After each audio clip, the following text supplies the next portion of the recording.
Pessoal, eu queria começar esse vídeo com uma mensagem rápida antes. Não se cobra. Não se culpa, não se sente atrasado por conta disso. Não se mata por conta disso. Vamos lá, se você não aprendeu inglês até agora, e você que tá ouvindo isso, vai entender que eu tô falando com você, que você sabe exatamente o que você tá passando. Você não é burro nem burra, nem fraco nem fraca. Vem comigo que vocês vão entender a minha situação e vão entender como é muito normal aquilo que vocês passam ou estão passando. Eu acho que talvez o problema é que ninguém conseguiu trazer isso, explicar na carne ou no osso como que isso acontece, ao menos aconteceu comigo, tá? Vamos lá. Eu, em meados de 2014, 15, mais ou menos por aí, foi quando eu fui aceito na Universidade da Califórnia. Eu já era formado, já trabalhava, eu namorava há quase 10 anos já, e foi meu primeiro intercâmbio, e direto pro mundo acadêmico. Aula integral, sem pai nem mãe adotivos lá. Eu tenho um irmão gêmeo, eu nunca disse isso, né, mas tá aí a foto, chama Gustavo. A gente abraçou o projeto juntos. Enfim, quando a gente foi pra lá, não tinha como a régua ser baixa, né? A gente tinha que entender inglês, a gente tinha que fazer compra, a gente tinha que pagar luz, tinha que chegar na farmácia e falar, meu, você tem um trim de unha aí? Ou então tinha que falar com o médico, cara, eu tô com azia no estômago, entendeu? Tipo, e tô vomitando sangue, não sei, tô brincando, mas... Ou eu entendia o que os caras falavam e eles me entendiam, ou eu tava lascado. Não tinha outra opção. Eu não tinha legenda. O máximo que eu podia falar assim, calma, só um minuto, come again. Entendeu? Fala de novo, por favor. E aí, naquela época ainda, eu lembro que o 49ers lá, eu não sou muito de futebol americano, nem sou nada, na verdade. Ganhou o campeonato na época que eu tava lá e eu morava colado com São Francisco, Berkeley do lado. Tava uma loucura, assim. Então, tinha gente de outros estados, tava logo quando eu cheguei lá, né? Bom, eu não era fluente, isso é fato. Mas eu também não era iniciante. Pra vocês terem ideia, na prova do TOEFL, desse TOEFL que eu fiz, tem vários modelos. A nota de corte era de 79, de 0 a 10. Tinha que tirar 7.9. O meu irmão tirou 79, cravado. Eu tirei 81, usando essa metodologia que eu fiz. Mas ainda assim, eu apanhei quando eu cheguei na Califórnia. Bom, eu não tinha escolha, era entender ou ficar pra trás. Ou comprar coisa errada e se lascar. Assim, eu passei maus bocados ali por causa disso. Cada lugar dos Estados Unidos tem seu sotaque, né? E o da Califórnia é arrastado, assim, né? Muito perto do Novo México ali. É um inglês muito colado, assim, né? Você vê o de Nova York, mas pra aquele lado. Depois que você fala inglês, você começa a perceber essas nuances, né? Eles são mais travadões, assim, peitam mais as frases, né? Não cola uma coisa na outra. O americano na Califórnia fala muito pra dentro, né? Bom, a gente aprendeu isso do pior jeito possível. Logo que a gente chegou lá, teve um episódio que a gente quase destruiu o prédio inteiro. Por conta de não entender um pedaço, assim, das instruções que a menina do front desk ali, ela explicou pra gente. A menina que explica tudo pros novos inquilinos. Ela falou assim, cara, você tem que fazer A, B, C, mas assim, muito rápido. Você não pode fazer A, B, C, tal, do horário, isso e aquilo, tal. Aqui pode ter terremoto, então você não pode deixar isso aqui, ali, não sei o quê. E eu e meu irmão, você imagina, tá? A gente pegou 2 voos, quase 18, 15 horas de voo, intercalado com uma pausa. A gente exausto, teve que mobiliar o apartamento nesses lugares que você compra coisa usada e tal, né? O dólar não tava tão alto quanto tá hoje. E aí ela chegou a explicar uma coisa muito específica sobre um produto que a gente não podia usar, a gente não entendeu. A gente fingiu que entendeu, assim, por, sabe, educação, assim, E não tava escrito no folheto que ela deu pra gente e tal. Enfim. A gente foi fazer compra, foi lavar a louça no dia seguinte, enfim. A gente usou um produto totalmente errado na hora de lavar a louça, que destruiu a cerâmica. Gente, boa parte do começo, ainda bem que a gente não usou muito, a gente só lavou a louça pra 2 e logo de café da manhã, e corroeu boa parte, assim, da tubulação de água, né? E vazou, cara, e lá é tudo pré-montado, os prédios, enfim, o negócio escorreu pra um monte de lugar, vieram encher nosso saco. Ainda bem que a gente tinha seguro do negócio e a gente não teve que gastar um absurdo, né? Mas eu só sei que veio alguém batendo na porta, assim, eu e meu irmão, a gente tava dormindo. O que vocês fizeram? Porque demorou, não foi uma coisa do dia pro outro. O negócio foi correndo, começou a vazar e eles identificaram que era o nosso apartamento. Aí você imagina o medo. Se a gente já não entendia nenhuma que o pessoal falava, imagina eles chegando, xingando, a gente avisou e tal, e a gente, cara, desculpa, cara. Meu, passamos mal nervoso. Na época que a gente morava lá é cidade universitária onde a gente morava, né? Então... Eles entenderam, eles falaram, beleza, cara, vem gente da Índia, da Rússia, do Egito, de todo lugar aqui. E realmente, eu acho que deve ter acontecido algumas outras vezes, eles estavam de saco cheio, né? E a gente mal deu a entender, super convincente, assim, beleza. Mas a gente foi muito juvenil, né? Já era muito menino ainda, né? Eu tô com 37 anos, você imagina, tinha 20 e poucos na época.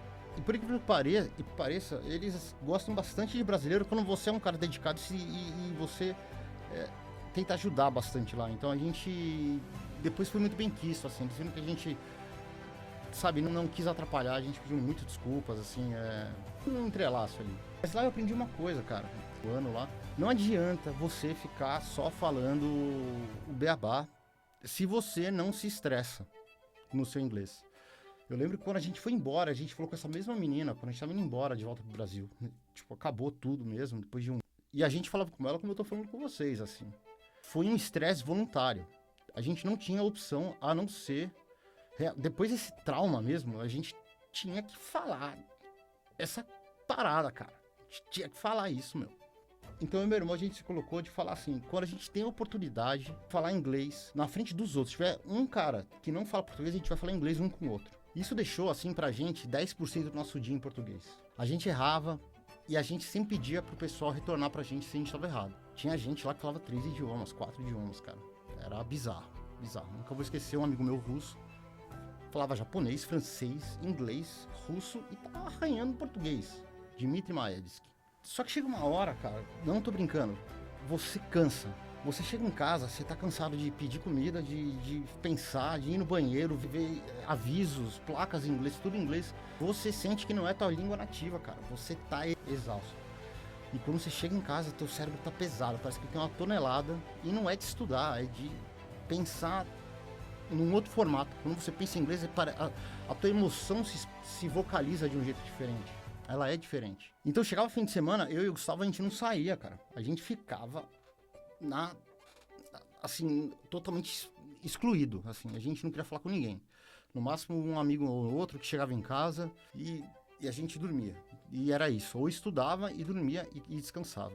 Não era preguiça, cara. Era exaustão mental mesmo, assim. Tentei economizar uma grana, claro, né? A gente tava gastando por 2 lá, a gente tinha essa consciência. Mas a gente nunca deu tanto valor pra um sábado à tarde na cama, assim, tipo, ouvindo música e fazendo nada, olhando pro teto, assim, sabe? Tipo, descanso de verdade, assim. Limpar a cabeça, né? Respirar. Tanto que a gente escolheu não ter televisão. A gente falou assim, cara, vamos tentar não ver notícia nem nada pra gente focar nos estudos. E não sei se foi um erro ou um acerto. Tanto que o que a gente fazia quando a gente queria dar uma descontraída, a gente abria o computador, colocava no meio da sala e assistia Chaves no YouTube. Pra ver português, assim, sabe? Chaves é sensacional, né? Pra galera da minha idade sabe o que eu tô falando. Então eu quero que vocês entendam o que eu tô falando aqui agora. Eu pra academia intensiva, assim. Eu passei por um pré-campeonato, assim.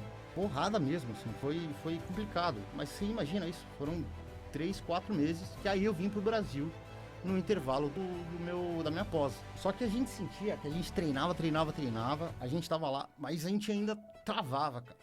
A gente parecia que a gente tava andando de skate sabe, tipo, rua de pedra, assim, tava caindo toda hora, tava difícil. Mas aí, de repente, veio o pulo do gato, assim, foi uma coisa muito esquisita, assim, foi...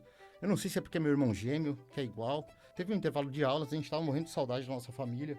Imagina, a primeira vez, ainda não tão adultos assim, mas adultos, tão longe da família, a gente escolheu vir pro Brasil. Em vez de viajar pelos Estados Unidos, a gente veio pra cá, pra visitar a família. E a gente ficou aqui coisa de uma semana no máximo, assim. Era um breakzinho bem curto. E foi tranquilo, a gente não falou um A em inglês aqui. Foi uma semana sem estudar, sem pensar. Se duvidar, acho que eu vi filme até dublado. Sem pensar em sotaque, cara. Sem pensar em nada disso, assim. E aí, a gente voltou. A aula começava numa segunda-feira, a gente saiu num sábado pra chegar num domingo à noite. E foi longa a viagem. É complicado mesmo, assim. É mais fácil você chegar da onde a gente tá no Japão do que chegar de lá em São Paulo. Pra você entender a distância que tá o negócio. 14 para 18 horas, dependendo do lugar que você tá, de voo, 16 horas que seja. Quando a gente chegou em casa, a gente tinha muita coisa pra fazer, a gente tinha algumas coisas pra arrumar e tal, e já a aula no dia seguinte, com fuso horário de 5 horas. Eu sei que eu e meu irmão, a gente dormiu no sofá. Um numa poltrona e eu no sofá. A gente acordou, os dois, muito cansados, fomos pra aula. E a gente voltou da aula. Passamos no mercado rapidinho, a gente comprou algumas coisas e tal, né? A gente chegou em casa. E o meu irmão, Gustavo, chegou, olhou pra mim e falou: cara, você tá entendendo absolutamente tudo que eles estão falando?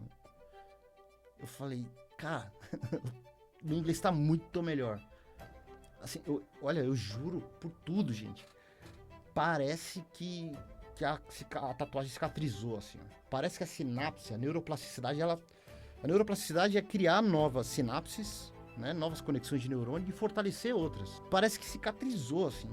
Eu tava falando com uma fluidez, eu tava entendendo umas coisas, eu pegava livro antes que eu ficava sublinhando as coisas, falando o que é isso, e eu tava lendo normal. Galera, que eu entendo hoje, não foi milagre, foi biologia. E deixa eu te contar uma coisa, como tem uns americanos que são PNC aí, né, que são folgados.